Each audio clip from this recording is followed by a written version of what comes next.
Assalamualaikum warahmatullahi wabarakatuh. Selamat malam. Terima kasih atas kesempatan yang diberikan kepada kelompok satu untuk mempresentasikan hasil kerja kelompok kami dan untuk video demo dari sistem end-to-end pipeline data. Perkenalkan, saya Anindya Artandi Pambudi dengan NIM L02-24002.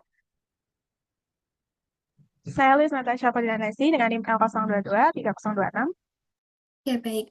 Jadi untuk pertama-tama, saya akan menjelaskan arsitektur secara keseluruhan dari sistem kami. Untuk sumber data sendiri, itu kami menggunakan dua Open API. Yang pertama dari Open Meteo, yaitu adalah historical weather. Jadi dia menyediakan beberapa atribut terkait cuaca. API kedua yaitu OpenAQ, yang menyediakan data terkait air quality dan atributnya adalah PM1, PM2, dan lain-lain, yang itu adalah polusi.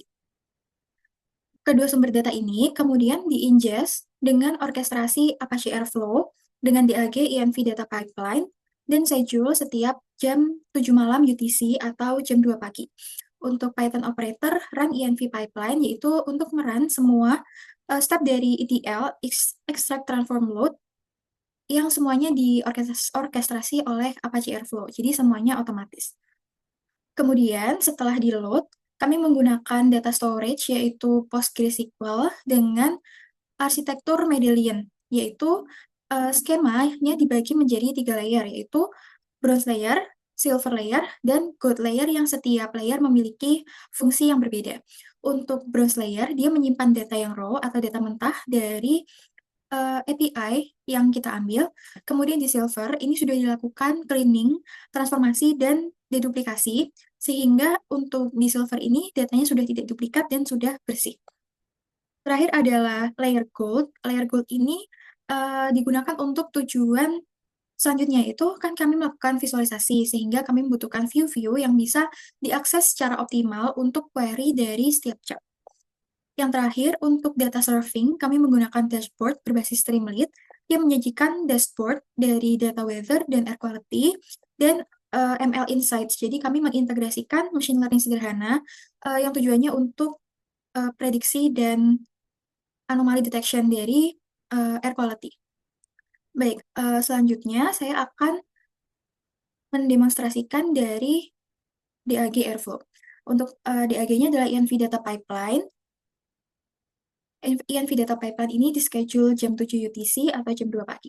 Kami bisa melakukan trigger atau juga bisa menunggu sampai next run, yaitu jam 2 pagi atau 7 jam lagi. Untuk trigger manual sebagai berikut. Oke, jadi setelah di-trigger, Airflow akan langsung melakukan task ingestion dengan Medallion Pipeline, yaitu mengambil semua data dari range untuk demo kali ini, yaitu dari tanggal 19 Januari sampai tanggal 30 April. Range data ini dinamis sebenarnya, tapi kami melakukan sedikit penyesuaian untuk mengakomodasi aturan dari API, OpenAQ, dan Open Meteo, sehingga hanya bisa mengambil data 3 bulan terakhir dan maksimal adalah 7 hari yang lalu. Baik, untuk kemudahan demo, kami sudah melakukan run sebelumnya. Jadi, lengkapnya, DAG ini akan mengambil data dari EQ atau OpenAQ, kemudian akan mengambil data dari weather atau dari Open Meteo, kemudian melakukan transformasi, yang ini adalah step dari bronze ke silver, dan jika sudah selesai, akan load ke database dengan memberikan jumlah rows yang bisa masuk ke setiap tabel atau setiap layer. Jika selesai, maka setiap data ini akan sudah masuk ke database kita, Postgre. Untuk memastikan kembali apakah sudah bisa berjalan dengan baik, kita bisa melihat lognya dari skema public pipeline runs. Oke, jadi ini adalah run terakhir kita dengan trigger manual dan menghasilkan status sukses tanpa error message. Berarti data kita sudah berhasil masuk ke database. Selanjutnya, untuk melihat struktur dari database, ada layer bronze dengan 3 tabel, air quality, row, measurement slots, dan weather row. Untuk silver ada 2, yaitu weather yang clean, sudah dibersihkan, dan air quality clean. Dan terakhir adalah gold, yaitu view dari daily summary, location summary, dan ENV merge. Yang ketiga view ini akan digunakan untuk query dari chart kita. kita bisa melihat contoh data yang masuk ke dalam setiap tabel. Berikut adalah dari layer bronze untuk measurement slots. Ini digunakan untuk memastikan data itu punya pasangan. Kemudian air quality row. Dan terakhir adalah weather row. Bronze ini masih menyimpan data persis dari yang kita ambil dari API. Kemudian untuk silver, misalnya ini dari location midboot, itu sudah memiliki data yang teragregasi untuk setiap jamnya, untuk setiap hari. Hal ini untuk menyamakan record dari API AQ dan OpenMeteo sehingga nanti akan diagregasi untuk setiap jam. Ini adalah contoh yang dari weather. Yang terakhir adalah layer gold, misalnya dari tabel ENV merge. Ini adalah gabungan dari OpenAQ dengan atributnya dan OpenMeteo dengan atribut temperatur, humidity, dan lain-lain. Ada view location summary, dan terakhir adalah view dari daily summary. Untuk gold ini itu sudah merupakan view atau tampilan siap pakai untuk setiap chart di dashboard kita. Data cuaca dan udara juga sudah digabung di ENV Merge. Berikut adalah penjelasan saya. Untuk selanjutnya akan dijelaskan oleh partner saya. Silahkan. Baik, terima kasih Anin. Mungkin selanjutnya saya akan menjelaskan mengenai dashboard. Ini adalah tampilan kosongannya, di mana dashboard ini itu dibangun menggunakan Streamlit yang menggunakan tema gelap, dan juga seluruh data yang ditampilkan itu berasal dari view and merge dari PostgreSQL yang merupakan hasil dari integrasi data kualitas udara dan juga cuaca. Di sini di bagian sidebar terdapat filter lokasi yang bisa dipilih secara multi-select, bisa dipilih satuan ataupun langsung di select all. Dan juga terdapat data range mulai dari tanggal 19 Januari sampai 30 April. Selain itu juga di bawahnya terdapat ringkasan dataset mulai dari record dataset, jumlah total record data, kemudian jumlah stasiun yang aktif atau lokasi yang aktif, serta waktu data terbaru yang berhasil diambil oleh pipeline. Kemudian pada bagian dashboard terlihat ada KPI metrics, yaitu di bagian overview yang menampilkan ringkasan kondisi lingkungan berdasarkan filter yang sudah dipilih. Di sini kita bisa melihat rata-rata PM 2.5-nya, nilai maksimumnya, kemudian juga rata-rata suhu, kelembapan, serta total data yang tersedia. Kemudian di bagian bawahnya pada grafik PM 2.5 time series-nya, di sini kita bisa melihat fluktuatif konsentrasi dari PM 2.5 per jamnya untuk setiap lokasi, di mana garis putus-putus menunjukkan bahwa batas aman WHO sebesar 15 mikrogram per meter kubik, dan juga dari grafik ini terlihat bahwa pada jam-jam tertentu terjadi peningkatan konsentrasi, terutama pada periode yang aktivitasnya tinggi. Kemudian selain itu juga terlihat ada station map. Jadi di sini kita bisa melihat di setiap lokasi, 8 lokasi yang ada itu kondisinya bagaimana. Apakah dia good dengan nilai di bawah 12, ataukah dia moderate, atau sensitif, ataupun unhealthy.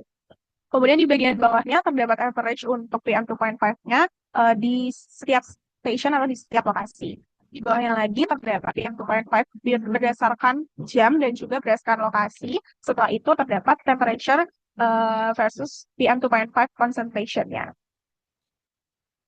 Kemudian setelah itu di bawahnya terdapat relatif antara humidity dan juga PM 2.5 concentration. Dan terakhir di bawah ini ada data-data summary dari setiap lokasi yang sudah diambil. Jadi apabila dibutuhkan data mentahnya bisa dibuka juga melalui bagian dashboard yang ini.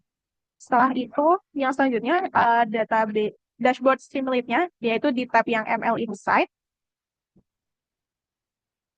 Di bagian ML Insight ini, itu ditampilkan analisis berbasis machine learning, yaitu prediksi PM 2.5 untuk 6 jam, 12 jam, juga 24 jam dan 48 jam ke depan, serta deteksi anomali. Dan model ini yang digunakan dibangun untuk menggunakan library Skitline. Kemudian di bagian atas terdapat kontrol yang dapat digunakan untuk memilih lokasi dan juga forecast hours-nya.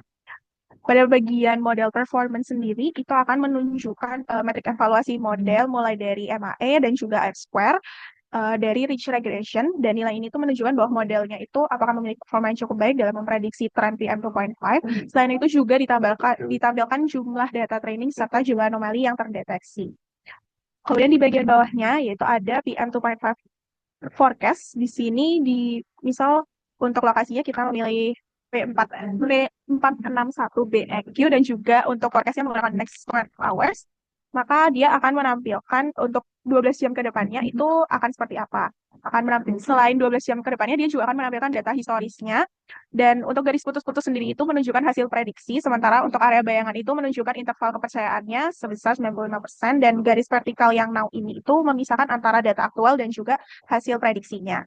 Kemudian di bawah tabel forecast ini itu ditambahkan juga hasil insight-nya supaya user itu bisa lebih memahami insight-nya itu seperti apa, nggak cuma lihat dari visualisasinya aja.